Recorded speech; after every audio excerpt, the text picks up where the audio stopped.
the air in the courtroom felt colder than it should have. My heels clicked against the marble floor as whispers followed me down the aisle. Some pity, some amusement. My daughter sat across the room, her hand laced with the man who'd once called me Mom, their smiles tight and cruel. The papers on the table weren't just legal documents. They were the evidence of my own family turning against me. If you've ever trusted the wrong people, subscribe and tell me where you're watching from. You might see a piece of yourself in what happened next. I kept my chin high that day, even as the world I built cracked beneath me. I thought I was walking into a hearing. I didn't know I was walking into an ambush. Let me show you how it all began.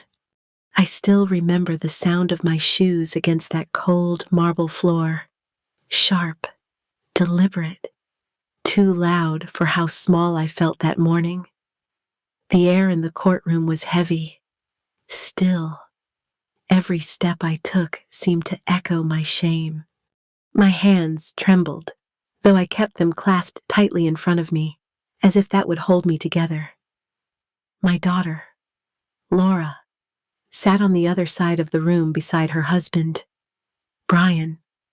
They didn't look at me, not directly, but I caught the smirk she tried to hide, and the quiet satisfaction in his eyes. People whispered, some with pity, others with curiosity. To them, I was just an old woman who'd lost control of her family and her mind. I kept my gaze low at first, studying the grain of the wooden table, pretending not to hear the way my own attorney avoided eye contact. Inside, I was breaking. Not because they were suing me, but because my own child had chosen pride and money over me. But beneath the humiliation, something else stirred. Something calm, slow, and steady. A small voice reminding me that I'd been through worse, that I wasn't nearly as helpless as they believed. I took a deep breath and finally lifted my head. Let them look. Let them underestimate me. Because that day, as I sat alone in that courtroom, they had no idea who I really was or what I was capable of becoming. But that day in court wasn't where it all began. The real story started long before, in the quiet mornings and sleepless nights of a life I once thought would last forever. Thomas and I built our world slowly, piece by piece, over 38 years of marriage. He was a steady man, not loud, not boastful, but kind in the small ways that mattered most. Every morning at 6:15 a.m., I'd hear the old coffee maker sputter to life before he'd bring me a cup, saying it tasted better when I didn't make it myself. Our home in Asheville always smelled of cedar and cinnamon, especially in winter. It was ordinary, but it was ours. When the illness came, it moved quietly, almost politely at first. I tried to stay strong, to believe that if I just kept busy, folding laundry, cooking soup, managing his medications, I could hold back the inevitable. But nights grew longer. Hospitals became routine. I still remember how his hand felt lighter in mine near the end, like he was already letting go. Before he passed, Thomas told me something I didn't want to hear, that love doesn't always protect you from what comes next. He said he was leaving everything to me because he trusted me to do right by our family. But he also knew our daughter had grown used to taking more than she gave. I brushed it off then, too focused on holding him together to imagine life without him. When he was gone, the silence in the house was unbearable. The clock ticked louder. The bed felt wider. I'd pour 2 cups of coffee out of habit, then stare at the one that stayed untouched. Days blurred into weeks, and grief settled like dust, quiet, heavy, and constant. Still, His words stayed with me, a whisper in the dark, reminding me that love can't shield you from betrayal, only prepare you to face it. And deep down, I already knew he was right. He told me they'd come for me one day. And not long after, they did. The day of the will reading that changed everything.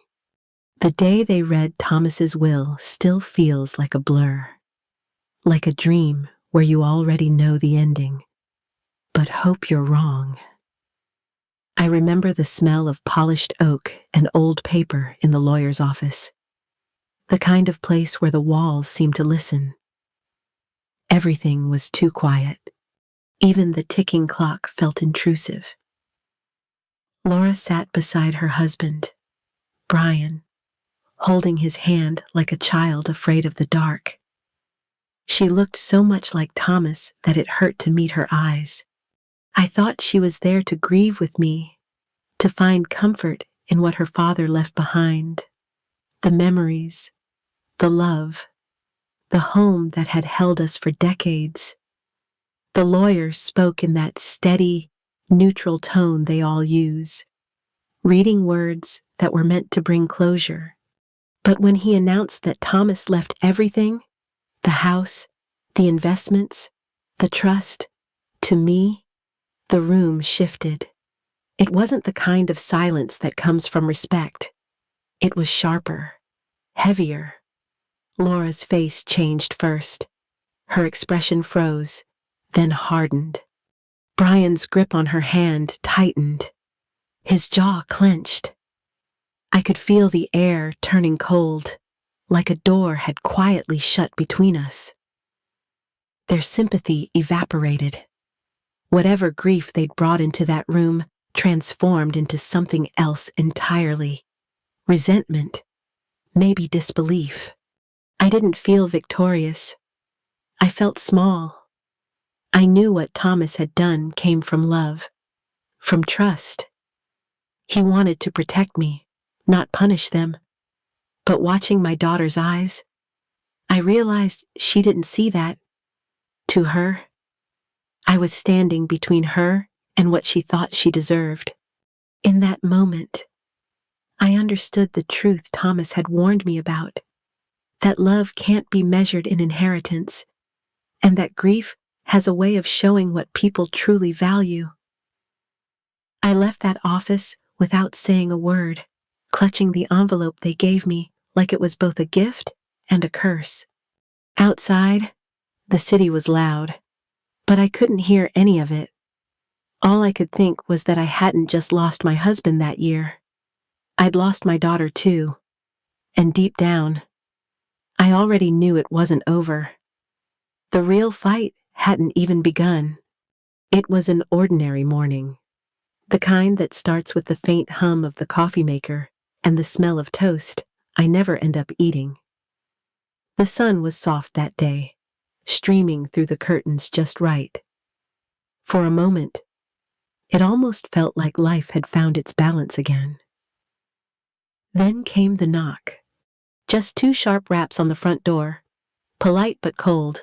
A man in a dark jacket stood there, holding an envelope. He said my name, handed it to me, and walked away without another word. I didn't think much of it, not at first. But the moment I saw the seal and the words, "Notice of Petition," something inside me went still. The papers said my daughter and her husband were suing me. They claimed I was no longer mentally competent, that I couldn't manage my own affairs. My hands started shaking before I could even turn the page. I read the same lines over and over, trying to make sense of them, until the words blurred into nothing. There's no preparing yourself for that kind of betrayal. It wasn't about the money anymore. It was about control, about making me small enough to fit inside the version of me they wanted to believe in, frail, forgetful, irrelevant. For hours, I just sat there. The papers spread across the kitchen table, surrounded by the quiet hum of a house that suddenly felt foreign. The clock ticked, the coffee cooled, and I felt something inside me harden. Not bitterness, exactly, but clarity. Thomas's voice echoed in my mind, the words he'd said when he still had breath left in him, that they'd think I was weak. And for the first time since he died, I realized what he meant. That morning, something in me shifted. I stopped crying. I folded the papers, placed them back in the envelope, and looked out the window. They wanted a fight, and for the first time in my life, I was ready to give them one. I sat at the kitchen table long after the sun went down. The lawsuit papers spread out before me like a battlefield map. The silence was heavy, but not empty anymore. It carried something different now. Focus, maybe purpose. My tears had dried hours earlier. What remained was a quiet pulse in my chest. A question I hadn't asked myself in years. Who was I before all this? I looked around the room, at the framed photos, the neatly stacked mail, the clock ticking in steady defiance, and my eyes fell on the old oak desk Thomas and I had bought decades ago. I hadn't opened its bottom drawer in years. When I finally did, the scent of paper and time hit me like a wave. Inside was a leather folder, edges worn soft, filled with pieces of a life I'd nearly forgotten. There it was, my bar license, Evelyn Marie Carter, attorney at law. The ink had faded, but the name still held weight. Beneath it, a yellowed newspaper clipping, "The Steel Magnolia wins again." I remembered that headline, remembered the feeling of walking into courtrooms unafraid, my heels clicking across marble floors, my arguments sharper than most of the men who doubted me. I'd given it all up willingly, the long nights, the adrenaline, the independence, traded them for family, for love, for motherhood, and for years. I believed that was enough. But betrayal has a cruel way of stripping away illusions. My daughter saw me as fragile, defenseless. She forgot who I was long before I did. That night, I called an old friend, Emily Lawson. We hadn't spoken in years, but the steadiness in her voice reminded me of who I'd once been. We didn't discuss much, just enough to know that help was possible. When I hung up, I sat in the quiet for a long time, tracing my finger over the old license. Then I picked up a pencil, sharpened it to a perfect point, and set it beside the papers waiting on my table. If they thought I was helpless, they were about to find out how wrong they were. The courtroom felt colder that morning, too bright, too clean, too still. I could hear the faint echo of my heels against the tile as I walked to my seat, each step measured, deliberate. The weight of every gaze pressed down on me, the curious, the judgmental, the sympathetic. My daughter and her husband sat a few feet away, whispering to their lawyer, confident and composed. I could see it in their posture. They thought this was already over. When the proceedings began, the opposing lawyer spoke with that careful tone people use when they think they're talking to someone fragile. He described me as forgetful, erratic, too emotional to manage my affairs. Every word was like a pin pressed into the softest parts of me. I sat still, hands folded, eyes fixed on the grain of the table. To anyone watching, I must have looked broken, small. But inside, I was studying every misstep, every inconsistency, every false assumption. He tried to paint a picture of a woman slipping away from reality. What he didn't realize was that I'd written half of the playbook he was using. I waited until he was done, until even the air itself seemed to think I'd surrendered. Then I spoke. My voice wasn't loud. It didn't need to be calm, precise. I began with simple questions, each one crafted to expose the cracks in his argument. The more I spoke, the more the rhythm of the room shifted. The lawyer's confidence began to waver. The judge leaned forward. Even the sound of Laura's breathing grew uneven. And then I reached into my folder. I placed a document on the table. My active bar license. Evelyn Marie Carter, attorney at law. The same license that had once hung proudly in my office, back when they called me the Steel Magnolia. The silence that followed was electric. The opposing counsel froze mid-sentence. The judge, my old friend, Emily Lawson, met my eyes for a single, steady moment. No words were exchanged, but the recognition was there. The realization spread through the courtroom like a slow ripple. Laura's expression shifted from disbelief to something that almost looked like fear. Brian looked down, unable to meet my gaze. For the first time since this began, I wasn't the one on trial. They were. I straightened the papers in front of me and continued, laying out every contradiction in their claim, every false statement, every convenient misunderstanding. I didn't shout. I didn't need to. Power doesn't always roar. Sometimes it's a whisper that refuses to bend. When it was over, the judge called for recess. I gathered my things slowly, the sound of my heels once again filling the quiet room. I caught my reflection in the glass. The same woman who'd walked in alone weeks ago, but no longer the same. For years, I'd been the quiet one, the caretaker, the peacekeeper. But that day, I was the storm. When the gavel struck for the final time, the sound didn't feel like victory. It felt like the end of something sacred. The courtroom emptied slowly, murmurs fading into the hallway until only the echo of my heartbeat remained.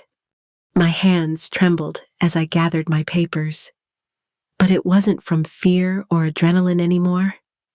It was from the weight of it all. I had won, but winning never felt so heavy. That night, the house was silent again, the kind of silence that sinks into your bones. The light from the kitchen lamp caught the edge of my reflection in the window. Strong, yes, but tired. I thought of Thomas, of the promise I'd made to protect our family, and wondered if this was what he had meant by strength. A few days later, Laura called. Her voice was different, softer, uncertain, stripped of the defiance I'd heard for so long. She said she wanted to see me, and when she arrived, standing at my door with swollen eyes and trembling hands, I realized she looked younger, like the little girl who used to run to me after nightmares. We didn't argue. There was no shouting, no accusation, just long pauses and the kind of truth that hurts to speak. She said she didn't understand why she did it, that she felt overlooked, unwanted after her father died, and that she thought money could fill the hole he left. I listened quietly, and for the first time, I saw her not as the woman who betrayed me, but as my child, flawed, frightened, and lost. But I also saw my part in it. I had protected her too much, loved her so fiercely that I'd built a life where she never had to fight for anything. Maybe that made her believe everything should come easily, even trust. I wasn't blameless in how we got here. When she began to cry, I felt my anger start to dissolve, not disappear, but soften. I told her I loved her. I told her I forgave her. But I also told her that forgiveness didn't mean forgetting, and that love would have to look different now, steadier, more honest, with boundaries that didn't break under guilt. She nodded, tears falling onto her hands, and for the first time in months, I reached across the table and held them. It wasn't perfect.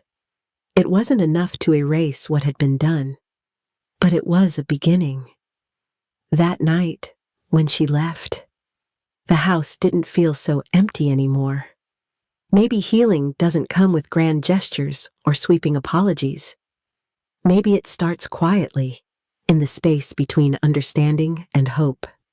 And as I turned off the light, I realized I was no longer carrying anger, just love, scarred, weathered, but still alive. For a brief moment, I thought peace had finally found its way back into my life. After the trial, after Laura's apology, I let myself believe the storm had passed. The air in the house felt lighter. The silence didn't ache the same way it used to. I even caught myself humming one morning while making coffee.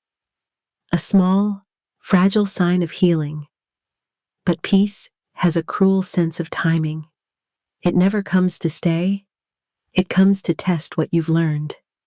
It began with an envelope, a thin, ordinary thing slipped under my door one afternoon. Inside were copies of emails and a bank transfer receipt. At first, I didn't understand. Then the truth began to form like frost on glass. Brian had never cared about reconciliation. He had been orchestrating everything from the start, the lawsuit, the manipulation, even the timing of Laura's emotional pleas. His plan was simple: push her to win control of the estate and funnel the money into his own accounts. My own daughter had been his weapon. For a moment, I couldn't breathe. My hands shook, but not from rage, from heartbreak. Betrayal once again, but deeper this time, layered in deceit so cold it burned. I sat down at the same kitchen table where I'd read the lawsuit papers months before. The same light filtered through the blinds, but I wasn't the same woman sitting there. When I called him to the house, I didn't raise my voice. I didn't need to. I had all the proof in front of me. He arrived arrogant, confident in his charm, but I could see it, that faint flicker of unease beneath the surface.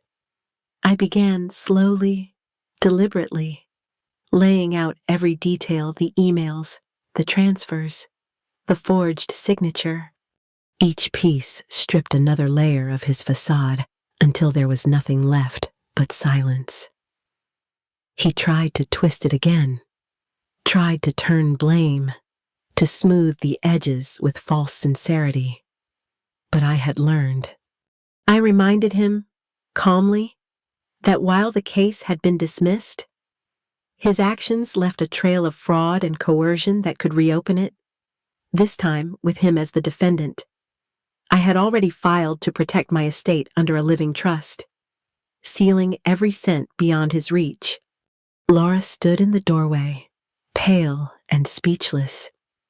She didn't need me to explain. The truth was there, shining cruelly between us. Her eyes filled with tears, not just for what he'd done, but for the mother she had doubted. I didn't ask for revenge. I didn't threaten him. I simply told him to leave, and when he did, I felt something lift from my chest. Not triumph, not relief, just peace. In that stillness, I realized something Thomas had always known, that strength isn't about fighting harder, but standing taller when others expect you to fall. As I watched Brian's car disappear down the street, the evening light touched the edge of the porch. I wasn't angry anymore. The war was over, and for the first time in a long while, I felt free. Not because I won, but because I finally understood what I was worth. The house feels different now. Quieter, yes, but not in that hollow, aching way it once did. The silence has softened. It's the kind that lets you breathe. Mornings are peaceful again. I wake up early, make coffee, and open the kitchen window to let the light spill across the table. The air smells like jasmine and fresh soil from the garden I've started tending again.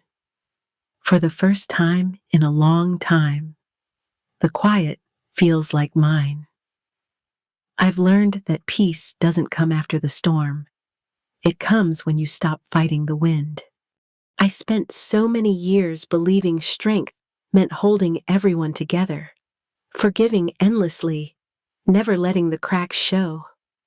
But now I know real strength lives in honesty, in saying no, in walking away, in letting go without bitterness. Family can wound you in ways strangers never could. Love makes us vulnerable, and betrayal carves deep. But love is still a choice. And forgiveness doesn't mean opening the same door that hurt you. It just means choosing to stop carrying the weight of someone else's mistakes. Laura and I speak sometimes now.